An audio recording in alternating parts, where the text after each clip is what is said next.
বলবেন হাজি মাওলানা কোন ধরনের বেটি ছেলেকে বিয়ে করতে হবে? এখানে একটা প্রশ্ন যাচ্ছে, কোন ধরনের মেয়ে ছেলেকে বিয়ে করতে হবে? এটা অবশ্যই হাদিস, আল্লাহ রাসূলের হাদিস আছে। আল্লাহ রাসূল বলেছেন উম্মত তুনকাহুল মারাতু লিআরবাঈন, মেয়েদেরকে রাসূল বলেছেন এই আমার উম্মতরা শুনে নাও, রাসূল বলেছেন তুনকাহুল মারাতু লিআরবাঈন, যে বেটি ছেলেকে বিয়ে করবে চারখানা গুণ দেখে তাকে বিয়ে করবে। আল্লাহ রাসূল বলেছেন মেয়েদেরকে বিয়ে করা হয় চারখানা গুণ দেখে। এক নম্বরে গুণ রাসূল বলেছেন উম্মতরে যখন তুমি বিয়ে করবে, যখন তুমি যে বেটি ছেলেকে দেখতে যাবে, দেখার সাথে সাথে দেখো কত নম্বরে তার কাছে মাল আছে কিনা, তার কাছে গাড়ি আছে কিনা, তার বাপের কাছে টাকা আছে কিনা, মাল আছে কিনা, গাড়ি আছে কিনা, বাড়ি আছে কিনা। রাসূল বলেছেন এক নম্বরে তুমি মাল দেখো। দুই নম্বরে রাসূল বলেছেন ওয়ালে হাসাবেহা, তার বংশ দেখো, তার ঝাড় দেখো, তার বংশ কেমন, খানদান কেমন। তিন নম্বরে রাসূল বলেছেন উম্মত ওয়ালে জামালেহা, যাকে তুমি বউ করে নিয়ে আসবে, তিন নম্বরে দেখো দেখতে সুন্দর আছে কিনা, দেখতে ভালো আছে কিনা, দেখতে চিকন আছে কিনা। চার নম্বরে রাসূল বলেছেন উম্মত রে ওয়ালে দীনহা, যাকে তুমি বউ করে বাড়িতে নিয়ে আসবে উম্মত, ওই বেটি ছেলের মধ্যে দেখো দিনদারি আছে কিনা, ওই বেটি ছেলে নামাজ পড়ে কিনা, ওই বেটি ছেলে রোজা রাখে কিনা, ওই বেটি ছেলে তেলাওয়াত করে কিনা। দেখো চার নম্বরে তার মধ্যে দিনদারি আছে কিনা। বন্ধুরে এবার বলবেন মাওলানা এই চারখানা গুণে বেটি ছেলে যদি চাকরি খোঁজা হয়, 1000-এ একটা পাওয়া যাবে, 500-তে একটা পাওয়া যাবে, 2000-এ একটা পাওয়া যাবে, তাহলে এই সময়তে কি করব? আল্লাহ রাসূল বলেছেন দিনদারি মেয়ে ছেলেকে তুমি তারজিহ দাও। যদি তার বাবার মাল না থাকে চলবে, মেয়েটা গরিব ঘরের চলবে, তার বংশ যদি ছোট হয় তাও চলবে, দেখতে কালো হয় তাও চলবে, ঠোঁট মোটা হয় তাও চলবে, নাক মোটা হয় তাও চলবে। আল্লাহ রাসূল বলেছেন 4 নম্বরে উম্মত হক পারবে জাতি দিন, তার মধ্যে দিনদারি আছে, নামাজ পড়ে, রোজা রাখে, মহিলা তেলাওয়াত করে, 5 ওয়াক্তের ভালোভাবে নামাজ পড়ে, তার মধ্যে দিনদারি আছে, দিন বোঝে, শরীয়ত বোঝে। আল্লাহ রাসূল বলেছেন ওই দিনদারি মেয়ে ছেলেকে তুমি পছন্দ করো, ওই দিনদারি মেয়ে ছেলেকে তুমি তারজিহ দাও, ওই দিনদারি মেয়ে ছেলেকে তুমি বাড়িতে বউ করে নিয়ে এসো। নারে তাকবীর। এবার বলবেন মাওলানা দিনদারি যদি বউ বাড়িতে নিয়ে আসি তাহলে আমার কি লাভ আছে? আল্লাহ রাসূল সাল্লাল্লাহু আলাইহি ওয়াসাল্লামের একটা হাদিস শুনের বন্ধু, আল্লাহ রাসূল বলেছেন উম্মত আদ-দুনিয়া কুল্লুহা মাতা ওয়া খায়রু মাতা'id দুনিয়া আল মারআতুস সালিহা। আল্লাহ রাসূল বলেছেন উম্মত রে জমিনের উপরে আকাশের তলাতে যত দামি জিনিস রয়েছে, যত সোনা রয়েছে এটা দামি জিনিস, যত চাঁদের জিনিস রয়েছে এটা দামি জিনিস, যত হীরা মুক্তা মঙ্গা রয়েছে এটা দামি জিনিস, একদিকে রেখে দাও আর তোমার নেককার স্ত্রীকে তুমি একদিকে রেখে দাও। আল্লাহ রাসূল বলেছেন উম্মত দুনিয়ার সমস্ত দামি দামি জিনিস থেকে আল্লাহ রাব্বুল আলামিনের কাছে দামি মাল, দামি সম্পদ হলো আল মারআতুস সালিহা, একটা নেককার স্ত্রী, একটা নেককার নারী। নেককার স্ত্রীকে বাড়িতে নিয়ে আসবেন, বড় বড় মুসিবত থেকে আপনাকে আল্লাহ তাবারাক ওয়া তাআলা বাঁচিয়ে নেবেন, আপনার মুসিবতে সাথ দেবে। বলবেন কেমন করে মাওলানা? বাস একটা হাদিস, বাস এই হাদিসটা শেষ করব। বিষয়টা এমন আছে 2-3 ঘন্টা বললো শেষ হবে না। নেককার স্ত্রী যদি বাড়িতে নিয়ে আসবেন কি আপনার লাভ আছে? মুসলিম শরীফ জিলদ সানিতে একটা হাদিস আছে। আল্লাহ রাসূল একদিন মসজিদে বসে আছেন, আপনারা যেমন বসে আছেন, সাহাবায়ে কেরাম নামাজ পড়ে মসজিদে বসে আছেন, এর মধ্যে একজন মেহমান রাসূলকে এসে বলছেন ইয়া রাসূলুল্লাহ আজ রাতে আপনার বাড়িতে থাকবো, কুটুমতালি করব। কে বলছেন? একটা মেহমান এসে, নবীজি আজ রাতে আপনার বাড়িতে মেহমান দাঁড়ি করব, আপনার বাড়িতে থাকবো আমি। এবার নবীজি তো জানেন না যে আমার বাড়িতে খাবার আছে কি নাই। একজন সাহাবীকে বলছেন যে ও আমার বাড়িতে কুটুম এসেছে, দেখো তো একটা লোককে যাও তো আমার বাড়িতে একটু খবর নেওয়া যে বাড়িতে খাবার আছে কিনা। খবর নেওয়া হলো, একে একে একে একে সমস্ত বিবিধ বাড়িতে খবর নেওয়া হলো। কি উত্তর হবে জানেন? রে আল্লাহর নবীর সাহাবীরা শুনে নাও, নবীকে বলে দাও বাড়িতে মেহমান এসেছে, মেহমানকে খাবার লাগবে। রে আল্লাহর নবীর সাহাবী শুনে নাও, আল্লাহ রাসূলকে এটা মেসেজ দিয়ে দাও, আল্লাহ রাসূলকে এটা খবর দিয়ে দাও আজ রাতে নবীর বাড়িতে শুধু পানি রয়েছে, পানি ছাড়া নবীর বাড়িতে অন্য কোনো খাবার নাই। শুধু পানি। ও হায় দয়ার নবী আল্লাহুস সামাদ। মায়েশা রাদিয়াল্লাহু তাআলা আনহা, একটা বুখারী শরীফের হাদিস আছে, নিজের বহিন বেটাকে বলছে, বেটা রে দুই মাস নবীর বাড়িতে আমরা কাটিয়ে দিয়েছি রে বেটা, বাড়িতে পেট ভরে কোনোদিন খেতে পাইনি, বাড়িতে দুই মাস পর্যন্ত আখা চলা জ্বলেনি, যে কিছু রান্না বান্না করব, ঘাটি বানাবো, রুটি বানাবো, মাংস রান্না করব, এগুলা পাইনি আমরা। তখন মায়েশা বলছেন, আমার বোনের বেটা আমাকে বলছেন, হাকে খালা দুই মাস যদি চুলা না জ্বলে সেটা তোরা কি খেতে গেছিলি? প্রশ্ন করবে না? মায়েশা বলেন, বেটা রে আল্লাহ সুবহান দুটা কালো কালো জিনিসকে আমরা দিন কাটাচ্ছি রে বেটা। এক নম্বরে রাসূল বলেছেন, এক নম্বরে মায়েশা বলেন, বেটা রে আপনার খাজুর একটা কবে ভাগে পেয়েছে, কবে দুটা পেয়েছে, কবে তিনটা পেয়েছে। বাচ্চারা যেমন চকলেট চুষে, মায়েশা বলেন এই মতো খাজুর চুষে আমরা দিন কাটালছি।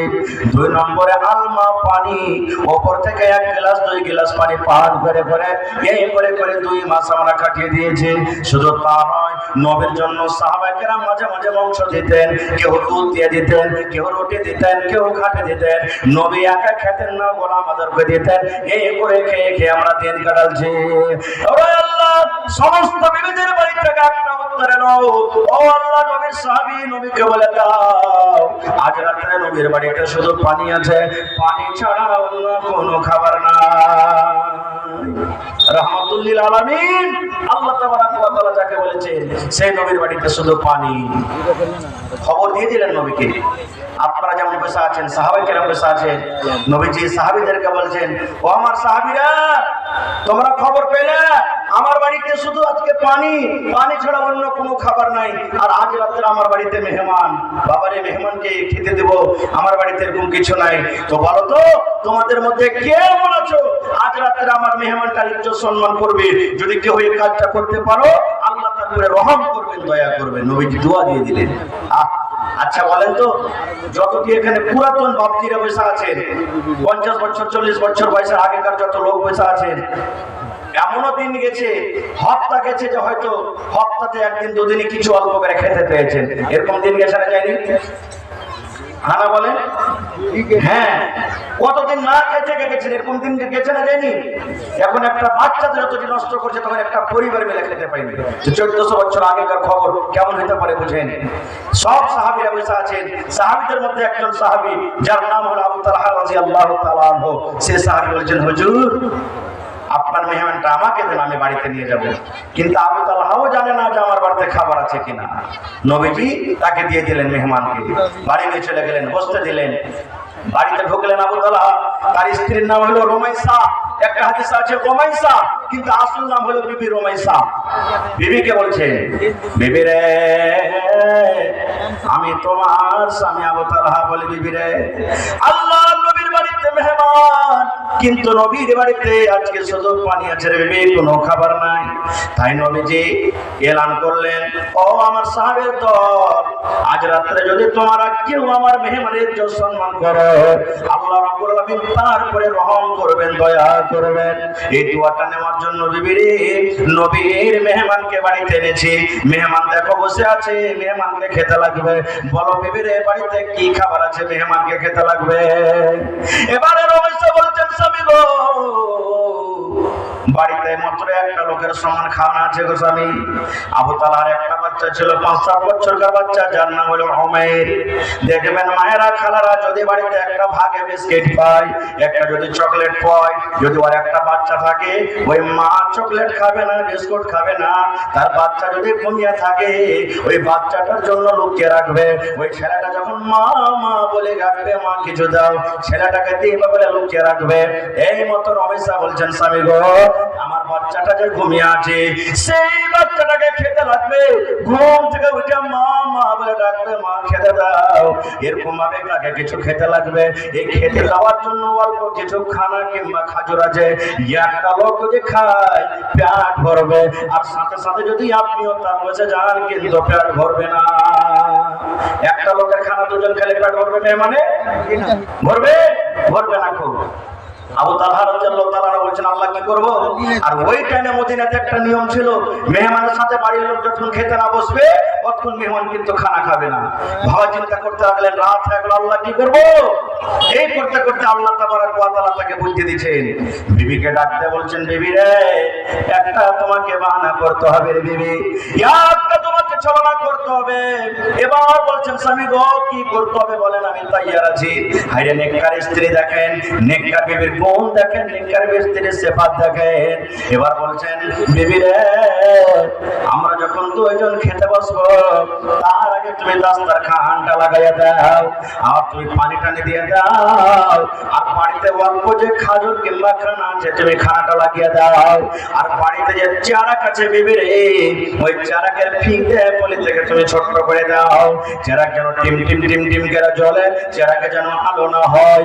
আমি যখন ডাকতে বলবো, বিবি রে, এই চারাকে তেল নাই নাকি, দেখো চারাকে আলো হয় না, টিম টিম টিম টিম করে চারাক জ্বলে, তখন তেল ঢালার বাহানাতে তুমি চারাকটা ভিতরে নিয়ে চলে যাবে। তেল ঢালার বাহানাতে ঘরে চারাক নিয়ে বসে থাকবে, আর অন্ধকারে বসে বসে আমরা দুইজন খাবো। আমি শুধু থালাতে হাত দিব আর মুখে দিব, আমি থালাতে হাত দিব আর মুখে দিব, আমি কিন্তু খানা খাবো না। মেহমান যাতে মনে করে আবু তালহাও আমার সাথে খানা খায়, বুঝতে না পারে মেহমান যে আবু তালহা খানা খায় কিরকম ভাবে, শুধু থালাতে হাত দেয় আর মুখে দেয়। তাই করা হলো, খানা রেডি করে দেওয়া হলো, চেরাকের পুল থেকে ছোট্ট করা হলো। দুইজন বসে গেলেন। আবু তালহা বিবিকে বলছেন, বিবি এই দেখো তো চেরাকে তেল নেই নাকি, তেলটা তুমি ঢেলে নিয়ে এসো। তেল ঢালার বাহানাতে চলে গেলেন। আবু তালহা রাদিয়াল্লাহু তাআলা আনহু বলেন, সেই রাত্রে ওরে আল্লাহ, আল্লাহর কসম করে বলি, আমার বাড়িতে যা খাবার ছিল আমি সমস্ত খানা মেহমানকে আমি খাইয়ে দিয়েছি। আমি শুধু থালাতে হাত দিয়েছি আর মুখে দিয়েছি, থালাতে হাত দিয়েছি আর মুখে দিয়েছি, সমস্ত খানা আমি মেহমানকে খাইয়ে দিয়েছি। শেষ কথা, ফজরের আযান হলো, নামাজ পড়তে চলে গেলেন। নামাজ পড়ার পর নবীজি মুক্তাদির দিকে ঘুরলেন, দেখছেন আবু তালহা পাঞ্জরের সামনে বসে আছেন। আবু তালহার দিকে দেখে নবীজি একটু মুচকি মুচকি হাসতে লাগলেন। আবু তালহা বলছেন, হুজুর মেহমানের কি মান সম্মান করতে পারেনি বলে আপনি হাসছেন? দয়ার রাসূল বলেন, আবু তালহা রে, ওরে আল্লাহ, তুমি আজ রাতে তুমি তোমার স্ত্রী মেহমানের সাথে যা করেছো রে বাবা, তোমাদের আমলটা আল্লাহ রাব্বুল আলামিন জিবরিল মারিফাত আমাকে জানিয়ে দিয়েছেন। তোমাদের মিয়া বিবির আমল দেখে আল্লাহ রাব্বুল আলামিন এত খুশি হয়েছেন, এত খুশি হয়েছেন। আল্লাহ রাব্বুল আলামিন তোমাদের ব্যাপারে কোরআন মাজিদে একটা আয়াত নাযিল করে দিয়েছেন, যে কোরআনের আয়াত কিয়ামত পর্যন্ত মানুষ তেলাওয়াত করবেন। ওয়া ইউসিরুনা আলা আনফুসিহিম ওয়ালাউ কানা বিহিম খাসাসা। নারে তাকবীর। ভাই আমার, বলার মেলায় কথা আছে, আমার পর আরো ৩-৪ জন বক্তা আছেন, তারা তো শুনতে হবে। আশা ছিল যে কিছু বলবো, কিন্তু ভাই এই মাদ্রাসার জালসা, যে মাদ্রাসার জালসার প্যান্ডেলের তলাতে আপনারা বসে আছেন, আজকে যদি মাদ্রাসাটা যদি কায়েম না থাকতো, এই জালসাটা হয়তো, জালসাটা না হলে আপনারা বাড়ি ছেড়ে এখানে আসতেন, এতটি লোক আমরা এই জায়গাতে বসে থাকতাম, কেউ থাকতাম না। ভাই ভাইরে, এই মাদ্রাসা হলো আমাদের জান, এই মাদ্রাসা হলো আমাদের মান, এই মাদ্রাসা হলো আমাদের সম্মান। আজকে এটা মনে করিয়েন না ছোট্টখাটো মাদ্রাসা বলে হ্যাকারত করিয়েন না। আমার শ্রদ্ধেয় মাওলানারা বসে আছেন, জানছেন, আমার নানা জান দেখেছেন। সুবহানাল্লাহ, নবীজি যখন হিজরত করে মদিনায় এলেন, সর্বপ্রথম মসজিদ নববী বানালেন, মাদ্রাসা ওই মসজিদের বারান্দাতে প্রথমে কায়েম করলেন। আপনাদের মতন সাহাবায়ে কেরাম, বড় বড় সাহাবীরা ইলম হাসিল করেছেন। আবু হুরায়রা রাদিয়াল্লাহু তাআলা আনহু, উমর ফারুক রাদিয়াল্লাহু তাআলা আনহু, আবু বকর রাদিয়াল্লাহু তাআলা আনহু, বড় বড় সাহাবায়ে কেরাম ইলম শিখেছেন, ইলম শিখেছেন। আজকে যতটি লোক এখানে বসে আছি, যদি বলে দিয়ে ভাই বৈরাত তো গেছেন মেলায়, আশা করছি যতটি লোক আছেন এখানে জীবনে একবার কম করে বৈরাত গেছেন নাকি? গেছেন না? জাননি হানা করেন, লজ্জার কোনো কথা নেই, গেছেন। এবার যদি বলে দি মৌলভী সাহেব যখন বিয়ে পড়িয়ে দিলে, আর বিয়ে পড়ার পর তখন এই যে দুয়া দেয় একটা দুলহা দুলহানকে, ছেলে মেয়েকে একটা দুয়া দেয়, দুয়াটা কি রে ভাই একটু বলেন তো? এটা জানি নাকি কোন দুয়া আছে? বিয়ে পড়া হয়ে গেল, এলান হয়ে গেল, অলিমা নিয়ে যাও রে। এই অলিমাটা কেমন, এই জায়গাতে আল্লাহ বাচ্চারাকে ইনশাআল্লাহ কোনোদিন বলবো, ওদিকে আমি যাবো না, দুয়াটা আমরা জানি না। ভাই আমার, দোয়া শিখালেন। আল্লাহ রাসূল বলেছেন, যখন নতুন ছেলে এবং মেয়ের বিয়ে হবে, তুমি বরযাত্রী যাও কিংবা না যাও, বিয়েতে তুমি শরীক থাকো কিংবা না থাকো, তুমি শুয়েছ তোমার বন্ধুকের মা গ্রামের কিংবা অমুক গ্রামের কোন ছেলে এবং মেয়ের বিয়ে হয়েছে, তুমি শুয়ে যাও। রাসূল বলেছেন তাকে দোয়া দাও, বারাকাল্লাহু লাক ওয়া বারাকা আলাইক ওয়া জামা বাইনাকুমা ফি খায়র। কোনদিন শিখেছেন কোন মাওলানার কাছে? না, শিখার দরকারই নাই, শিখার দরকারই নাই। আর বিয়ে যে আমরা করবো দিনদারি মেয়ে ছেলেকে ধরে করবো, দেখছি প্রথমটা যে রাসূল বলেছেন দেখো তার বাপের কাছে মাল আছে কিনা, ওই মালটাই আমরা দেখছি প্রথমে যে 3 লাখ টাকাকে দিতে পারবে। এবার ওই মা খালাকে বাড়িতে নিয়ে আসবে, তখন ছেলে পিলাকে ও নিন দিবে, নিন দিবে। নবীর হাদিস শোনাবে না, রাসূলের হাদিস শোনাবে না, কোরআন আয়াত শোনাবে না, দিনের কথা শোনাবে না। মা খালারা ছেলে মেয়েরাকে নিন দিবে। আনি মানি কালবা দরে ছা, কালাইতে পোকা বেছে বেছে খা, দিলশাদ আলমকে নিন দিয়ে যা। এই দেখেন, এগুলো শেখাবে আপনাকে। আর কি শেখাবে জানি? এখন তো কমে গেছে আল্লাহর রহমতে। যখন ছেলে পেলে পেশাব করতে উঠবে, রাতের বেলাতে দেখবেন আগেকার মেয়েরা এরকম করতো, বিছানে ছেলেটার নাম হতে আইডিয়াতে ওকে বলছে এই মোট মোট গোলামের বেটা গোলাম মোট, ছেলেটা যদি নাম মারে মোট, এখানে একটা ভূতলার বাড়ি আর বাড়ি বলে মোট, আর দোয়া পড়াবে কি 1 বাত্তা 2 বাত্তা 3 বাত্তা ঘর সস্তা বাহির মুক্তা, পড়ে না? 1 বাত্তা 2 বাত্তা 3 বাত্তা ঘর সস্তা বাহির মুক্তা। এরকম যদি মেয়ে লোককে বাড়িতে নিয়ে আসে, জীবনে শান্তি হবে? হবে না ভাই। এজন্য ভাইয়েরাকে বলবো, এতদিন যা করলেন করলেন, বেটারাকে যেমন পড়াবেন বেটিরাকেও পড়ান। মেলায় মানুষ এটা বলে বেটিরাকে পড়িয়ে কি লাভ আছে রে, ই তো বিয়া শাদী হয়ে পরের বাড়িতে ঘুটা ঘুরাইবে, ছাই করবে, থালি মানবে, লোকের বাড়িতে কাজ করে বেড়াবে, বেটাকে পড়িয়ে কি করবো? না রে ভাই না, সুবহানাল্লাহ। একটা বেটি ছেলেকে পড়ানো মানে হলো একটা পিড়িকে আপনি পড়িয়ে দিলেন, একটা বেটা ছেলেকে পড়ানো মানে হলো একটা লোককে আপনি পড়ালেন। আর একটা বেটি ছেলেকে পড়ানো মানে হলো ওর কোখ থেকে যতটি আওলাদ হবে, ওর কোখ থেকে যতটি ছেলে মেয়ে হবে, ইনশাআল্লাহ সমস্ত ছেলে মেয়েদেরকে দিনের হিসাবে সে চালাবে, দিনদার করবে, চেষ্টা করবে যেন আমার ছেলেরা শরীয়ত বিরোধী না কাজ করে। তো ভাই আমার, এই কোরআনের জন্য, মাদ্রাসার জন্য আপনাদের এই গ্রামটাতে আমি নতুন এসেছি, এলাকাতে এসেছি আলহামদুলিল্লাহ। তবে আজকের মাহফিলে দেখি কোন আল্লাহর বান্দা আছেন, একটা লোক 10,000 টাকা দান করতে পারবেন?